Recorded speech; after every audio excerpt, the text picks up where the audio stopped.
एक अनमोल सीख। एक छोटे से गांव में रमेश नाम का एक गरीब किसान रहता था। उसकी एक छोटी सी जमीन थी जिस पर वह मेहनत से खेती करता था।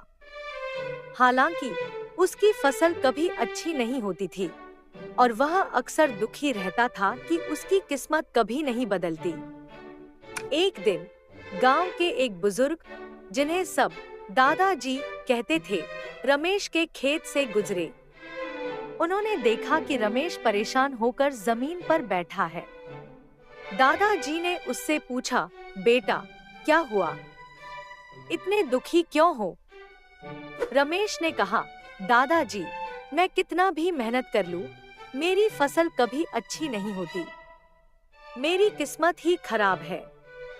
दादाजी ने मुस्कुराते हुए कहा, क्या तुमने कभी गौर किया है कि सूरज हर रोज उगता है, बिना ये सोचे कि उसे क्या मिलेगा? बारिश बिना किसी स्वार्थ के धरती को सींचती है, परंतु तुम हर बार परिणाम की चिंता करते हो, अपनी मेहनत को अपना कर्तव्य नहीं समझते। रमेश ने दादाजी की बातों को ध्यान से सुना। उन्होंने आगे कहा, तुम्हारा काम है मेहनत करना, परिणाम की चिंता करना नहीं। अगर तुम पूरे दिल से अपना कर्तव्य निभाओगे तो एक दिन तुम्हारी मेहनत जरूर रंग लाएगी। रमेश को यह बात समझ आ गई। उसने उसी दिन से मन लगाकर बिना किसी चिंता के मेहनत करनी शुरू कर दी। कुछ महीनों बाद उसकी फसल इतनी अच्छी हुई कि पूरे गांव में उसकी चर्चा होने लगी।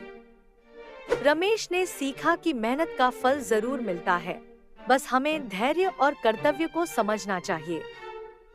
सीख: हमें अपने कर्म पर ध्यान देना चाहिए, परिणाम की चिंता किए बिना।